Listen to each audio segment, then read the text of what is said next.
오늘 9월 22일 화요일 새벽 기도회를 우리 사도신경으로 신앙 고백하심으로 시작하도록 하겠습니다.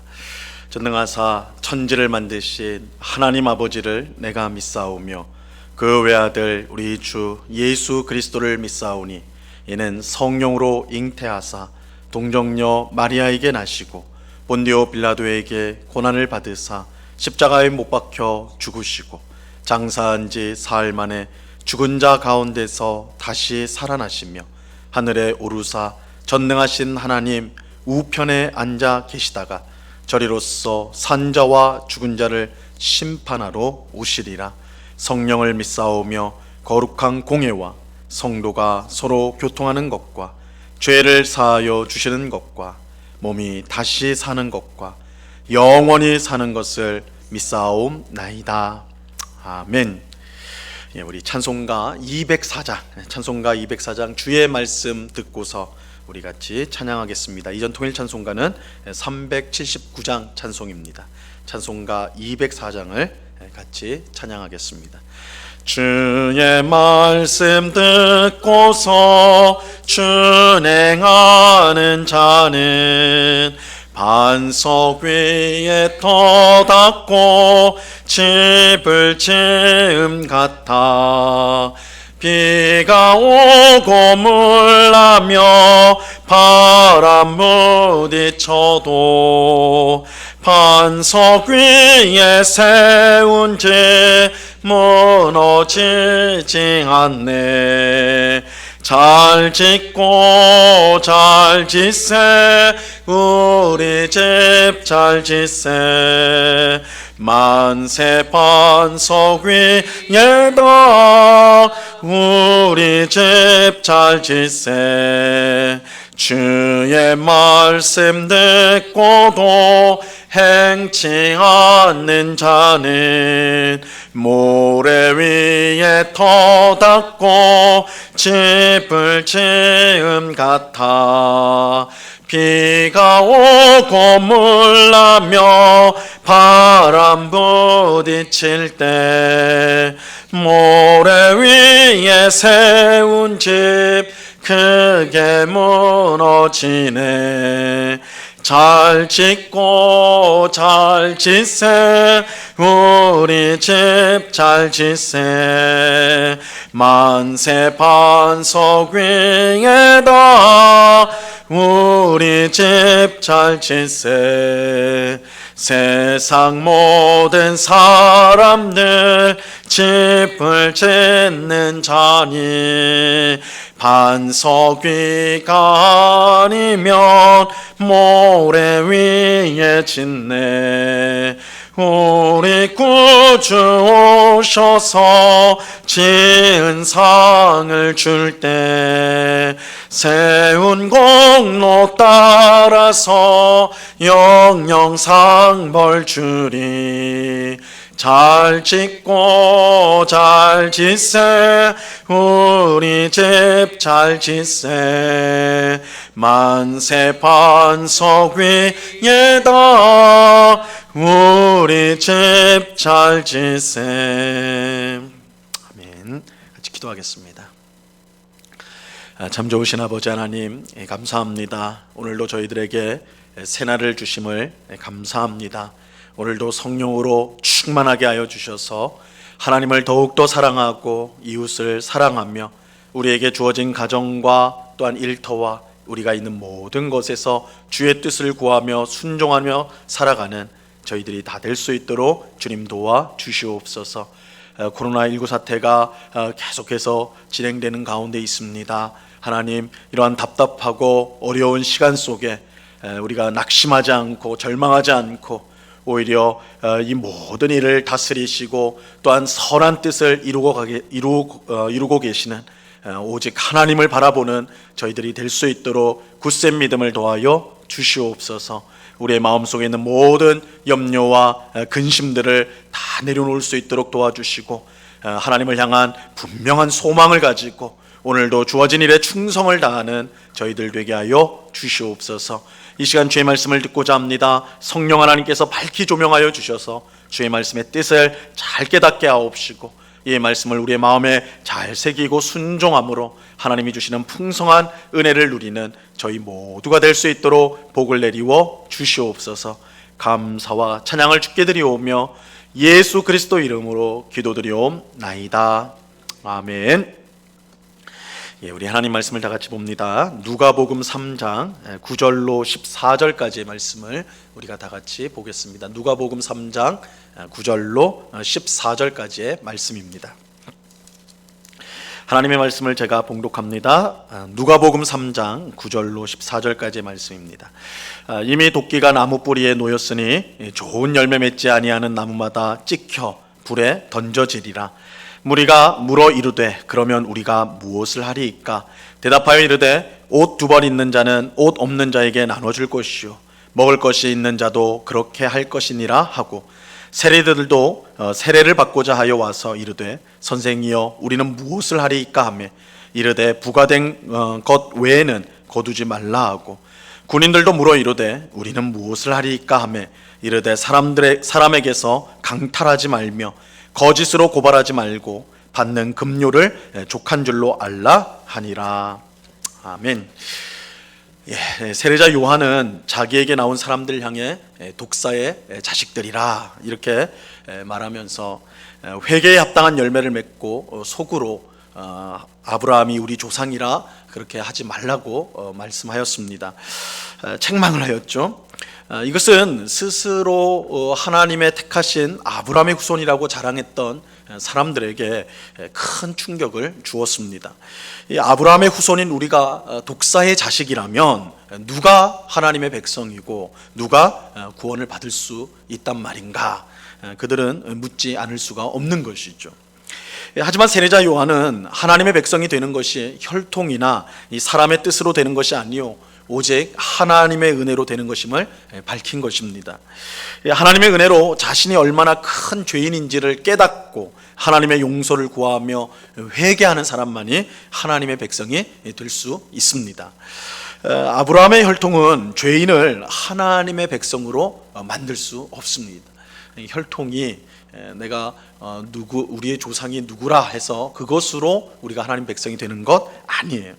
오히려 세례자 요한은 하나님이 능히 돌들로 아브라함의 후손을 만들 수 있다 이렇게 말하였습니다.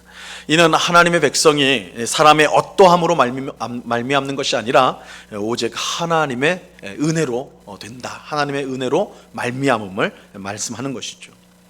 그러므로 자신이 아브라함의 자손이라고 내세우며 자신의 죄를 가볍게 여기는 사람은, 자신이 죄인인 것을 깨닫지 못하는 사람은 결코 하나님의 백성이 될 수 없고 오히려 하나님의 무서운 심판을 받을 수밖에 없습니다. 자, 오늘 본문 9절을 한번 보세요. 9절을 보시면 이미 도끼가 나무 뿌리에 놓였으니 좋은 열매 맺지 아니하는 나무마다 찍혀 불에 던져지리라. 이 도끼가 나무 뿌리에 놓였다라는 것은 하나님의 심판이 임박했을 뿐만 아니라, 그죠? 이미 도끼가 나무 뿌리에 놓였다. 이건 임박한 심판. 그것을 말할 뿐만 아니라 나무 뿌리를 찍는 것은 전체적으로 이 심판이 임하게 될 것이다. 근본적으로 임하게 될 것이다. 그것을 뜻하는 말입니다. 이 회개에 합당한 열매를 맺지 않는 나무는 찍혀 불에 던져지게 될 것입니다. 참으로 두려운 말씀이 아닐 수가 없는 것이죠. 그래서 세례자 요한은 자신들에게 나온 백성들을 향해서, 무리들을 향해서 독사의 자식들아 회개에 합당한 열매를 거두라 하면서 이미 도끼가 나무 뿌리에 놓였다. 심판이 문 앞에, 바로 우리 앞에 와 있다. 그것을 회개하지 않으면, 하나님의 은혜를 받지 않으면 너희가 전체적으로 심판을 받을 수밖에 없다. 이렇게 아주 강력하게 책망하고 있는 것입니다. 세례자 요한이 전하는 이 책망의 말씀을 들은 사람들은 그러면 우리는 어떻게 해야 합니까? 이렇게 물었어요. 10절에 보면요, 무리가 물어 이르되 그러면 우리가 무엇을 하리이까? 우리가 무엇을 해야 됩니까? 이렇게 말했어요. 이 책망의 말씀을 듣고 이처럼 우리가 무엇을 해야 됩니까? 라고 묻는 것은 이미 그 사람들에게 하나님의 은혜가 임했다라는 뜻입니다. 왜냐하면 하나님의 은혜가 아니면 사람은 죄에 대한 책망을 온전히 받아들일 수 없기 때문입니다. 우리 마음에 있는 죄성은 우리의 마음을 돌처럼 단단하게 만들어서 우리가 얼마나 끔찍한 죄인인지를 알지 못하게 만듭니다. 이 죄의 특성이에요. 우리 속에 있는 죄성은 우리가 죄인이 아니라고 생각하도록 그렇게 만듭니다. 오히려 우리가 꽤 괜찮은 사람이라는 착각 속에 살게 하죠. 다른 사람의 죄는 우리가 크게 보면서도 자신의 죄는 아주 하찮게 보게, 사소하게 보게 하는 것, 이게 죄의 특성이에요. 그래서 누군가 우리의 죄를 지적하면 그것을 듣기보다는 반항하는 마음이 먼저 일어나게 되는 것입니다. 이게 죄인의 특성이에요.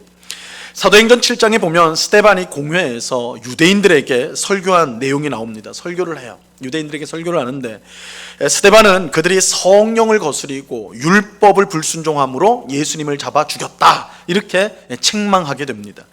이 스데반의 책망을 받은 유대인들은 마음에 찔림을 받았어요. 하지만 그것이 전부였습니다. 찔림을 받은 게 그것 전부였어요. 그들은 죄를 책망하는 스데반을 향해서 이를 갈며 달려들었고 그를 돌로 쳐 죽였습니다. 이것이 하나님의 은혜를 받지 않은 죄인의 자연스러운 모습입니다. 하나님의 은혜가 아니면 자신이 죄인인 것을 깨닫지 못하고 오히려 자신의 죄를 지적하는 사람을 공격하게 되는 것입니다. 구약 성경에 보면 하나님의 말씀을 전했던 선지자들이 사람들의 미움을 받고 극심한 핍박 가운데 심지어 죽임을 당하는 경우가 있었음을 보게 돼요. 왜 사람들은 하나님의 말씀을 전하는 선지자들을 미워하고 핍박하였을까요? 우리 생각에는 하나님의 말씀을 직접 받아서 전하는 선지자들 참 존경받아 마땅한 하나님의 귀한 사람들인데 왜 오히려 사람들은 미워하고 핍박을 하였을까요? 그것은 선지자들이 죄를 지적했기 때문입니다. 죄를 지적했기 때문이에요. 아무리 하나님의 말씀이라고 하지만 자신의 죄를 지적하는 것을 사람들은 견딜 수가 없었어요. 그래서 그들은 선지자를 미워하고 핍박하였습니다. 우리가 죄인인 것을 인정하려면 반드시 하나님의 은혜가 필요합니다. 하나님의 은혜가 아니면 우리는 우리가 망할 죄인이라는 사실을 절대 깨닫지 못해. 이런 점에서 세례자 요한의 책망을 받고 그러면 우리가 무엇을 해야 합니까? 우리가 무엇을 해야 합니까? 라고 물었던 사람들은 하나님의 은혜를 이미 받았다라고 말할 수가 있는 것이죠. 근데 이처럼 우리가 이제 무엇을 해야 합니까? 라고 묻는 사람들에게 세례자 요한은 조금은 뜻밖의 대답을 합니다. 오늘 보면 11절 말씀을 보세요. 대답하여 이르되 옷 2벌 있는 자는 옷 없는 자에게 나눠줄 것이요 먹을 것이 있는 자도 그렇게 할 것이니라 하고, 세례자 요한은 옷 2벌 있는 사람은 옷 없는 사람에게 나눠주고 먹을 것도 그렇게 해라, 먹을 것이 많은 사람은 없는 사람에게 나눠주라, 이렇게 말하죠. 또 세리들에게는 부과된 것 외에 세금으로 받아야 될 돈 외에는 받지 마라, 거두지 마라. 당시 세리들은 정해진 세금 외에도 더 많은 뒷돈을 요구해가지고 치부를 하였는데 그거 하지 말라는 거예요. 정해진 것, 법대로 정해진 세금만 받아라. 또 군인들에게는 강탈하지 말고 거짓으로 고발하지 말고 받은 급료를 족한 줄로 알고 살아야 된다. 당시 군인들은 받는 급료로 만족하지 못하고 가지고 있는 무기가 있으니까 사람들을 협박하여서 돈을 빼앗는 일들이 많았는데 그거 하지 말라는 거예요. 그냥 받는 급료로 만족해야 된다. 이 세례자 요한의 이 말씀은 마치 우리가 선행을 통해 구원을 받는다는 생각을 가지게 합니다. 우리는 구원이 오직 은혜, 오직 믿음으로 주어진다는 것을 알고 있어요. 선행은 분명 중요한 것이지만 구원을 받는 데는 아무런 영향을 끼치지 않는다라고 우리는 배웠어요. 우리는 선행을 통해 구원을 받는 것이 아니라 오직 하나님의 은혜로 예수님을 믿음으로 구원을 받습니다. 이것이 구원에 관한 성경의 명백한 가르침이죠. 여러분, 이것을 벗어나면 그건 잘못된 구원론이에요. 하나님의 은혜, 또한 믿음, 예수 그리스도를 향한 믿음, 이 외에 다른 것으로 구원을 받을 수 있다? 다 이거는 거짓된 구원론이에요. 하지만 세례자 요한은 우리가 무엇을 해야 합니까? 라고 묻는 사람들에게 선을 행하라, 그렇게 말하고 있는 거예요. 그렇죠? 2벌 옷 있는 사람, 없는 사람 나눠주고 먹을 것도 나눠주고 법대로 세금을 받고 남을 괴롭히지 말라. 이 선행을 행하라는 거죠. 이 마치 선을 행해야 구원받는 것처럼 지금 이야기하고 있는 것입니다. 하지만 우리는 이 세례자 요한이 선행으로 구원을 받는다는 것을 말하는 게 아니다. 그것을 우리가 분명히 알아야 합니다. 세례자 요한은 이미 아브라함의 자손이라고 해서 자동으로 하나님의 백성이 되는 것이 아님을 말했습니다. 이것은 하나님의 백성이 되는 것, 즉 구원받는 일이 사람에게 있는 어떤 조건으로 되는 것이 아님을 보여주는 거예요. 오직 하나님의 은혜로만 된다. 세례자 요한은 이미 이것을 밝혔습니다. 앞서 말씀드린 대로 세례자 요한은 회개에 합당한 열매를 맺으라고 했는데, 이 회개를 하려면 무엇보다 자신이 죄인인 것을 깨달아야 하고, 그러기 위해서 하나님의 은혜가 반드시 필요합니다. 하나님의 은혜가 아니면 자신이 죄인인 것을 알 수 없고, 그렇다면 회개도 있을 수 없기 때문입니다. 그러니까 이 말씀 자체가, 회개에 합당한 열매를 맺어라 라는 이 말씀 자체가 사람들에게 너희는 무조건 회개해야 된다 이 말보다는, 그 회개의 전제 조건이 바로 하나님의 은혜에 있다. 하나님의 은혜를 구해야 된다라는 것입니다. 자, 그렇다면 세례자 요한이 무엇을 해야 하느냐고 묻는 사람들에게 이 선을 행하라고 한 것은, 이 단순히 선을 행해야 하나님이 백성이 된다거나 구원을 받을 수 있다는 것, 그렇게 말하려고 하는 것이 아니에요.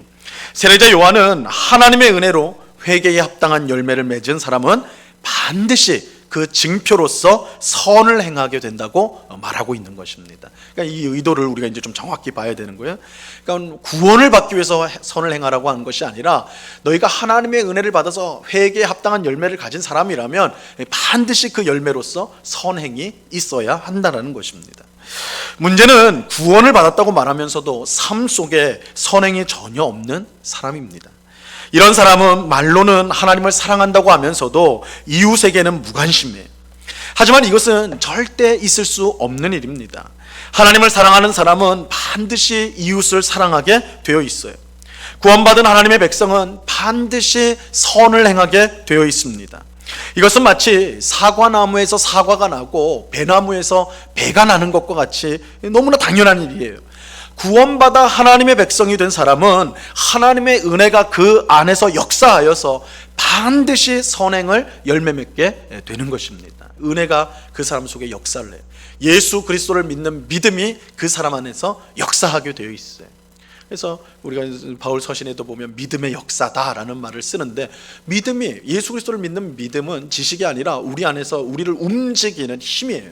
그래서 우리로 하여금 반드시 하나님의 뜻을 행하여 이웃을 사랑하는 선행의 모습으로 열매 맺게 된다는 것입니다. 그러므로 세례자 요한은 사람들에게 선을 행하라고 말씀하는 것, 세례자 요한이 선을 행하라 말씀하는 것은 선행으로 구원을 받는다는 그런 뜻이 아니라, 너희가 정말 하나님의 백성이라면 너희 삶의 선행의 열매가 반드시 나타나게 된다.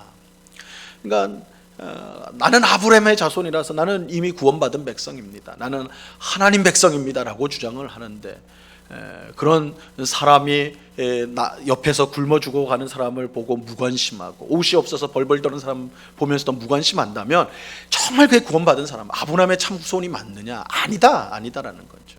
구원받은 성도라면 반드시 그 마음 가운데 있는 믿음과 하나님의 은혜의 역사로 말미암아 이웃을 긍휼히 여기고 사랑하는 그런 모습이 나타날 수밖에 없다라는 것입니다.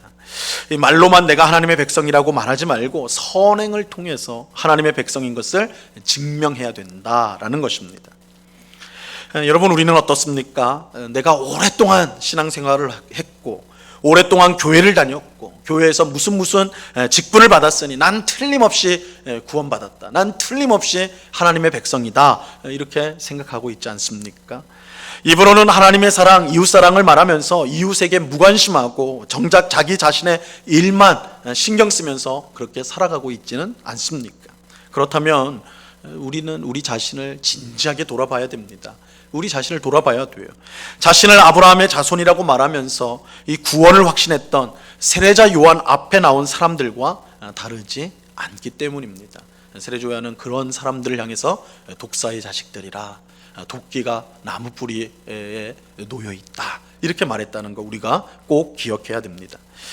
우리는 하나님의 은혜로 우리 자신의 죄인됨을 늘 인정하고 하나님의 은혜가 아니면 살 수 없음을 항상 고백해야 합니다. 내 힘으로는 하나님과 이웃을 사랑할 수 없음을 인정하면서 사랑할 수 있는 힘을 주시도록 그렇게 기도해야 합니다. 이것이 참 성도의 모습입니다. 우리 모두가 하나님의 은혜를 늘 구하며 구원받은 백성답게 회개와 선행의 열매를 맺을 수 있기를 바랍니다. 그래서 하나님을 기쁘시게 하는 삶을 살아가는 우리 모두가 될 수 있기를 바랍니다. 오늘 세례자 요한의 이 말씀은 우리가 윤리적으로 도덕적으로 깨끗하게 살면, 잘 살면, 선을 행하면 구원을 받을 수 있다, 그런 말씀이 전혀 아니고 우리가 하나님의 은혜를 받아 회개에 합당한 열매를 맺은 자라면 반드시 그 열매로서 선을 행할 수밖에 없다. 선행이 없음에도 불구하고 나는 교회 다니니까, 나는 무슨 직분이 있으니까 구원받았다, 이렇게 말할 수 없다.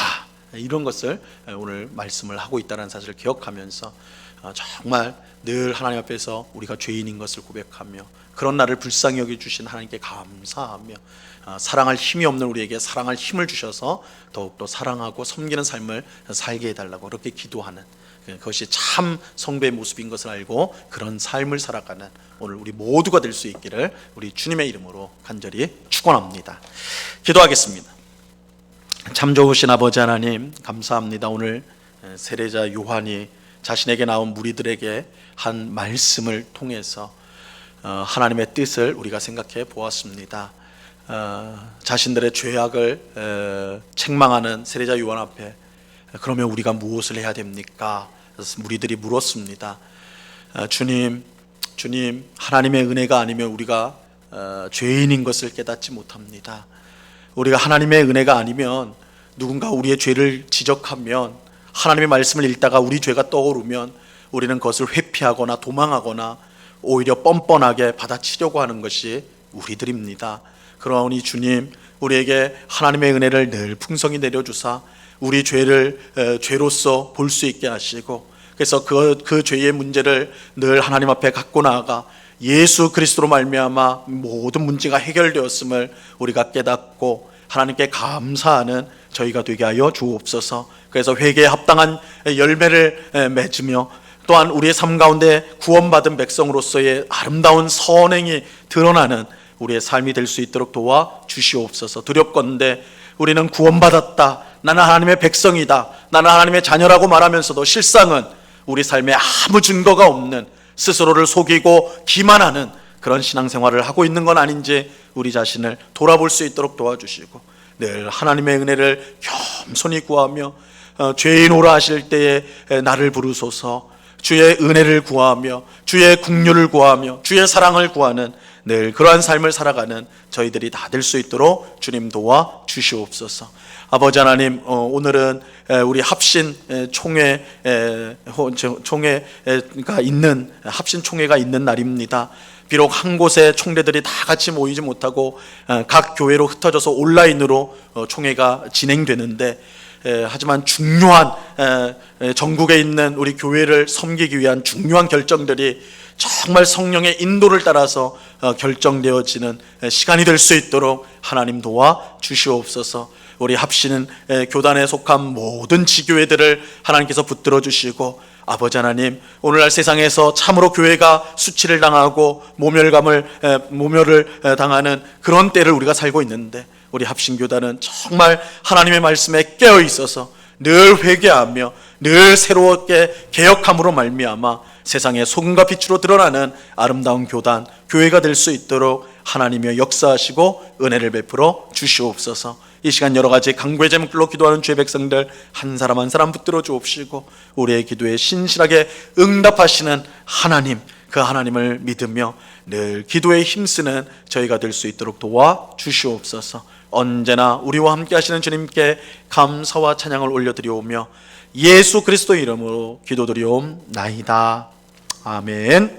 하늘에 계신 우리 아버지여, 이름이 거룩히 여김을 받으시오며 나라에 임하옵시며 뜻이 하늘에서 이룬 것 같이 땅에서도 이루어지이다.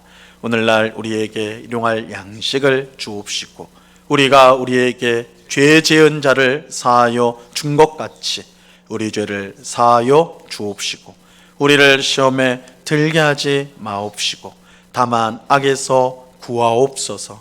대개 나라와 권세와 영광이 아버지께 영원히 있사옵나이다. 아멘.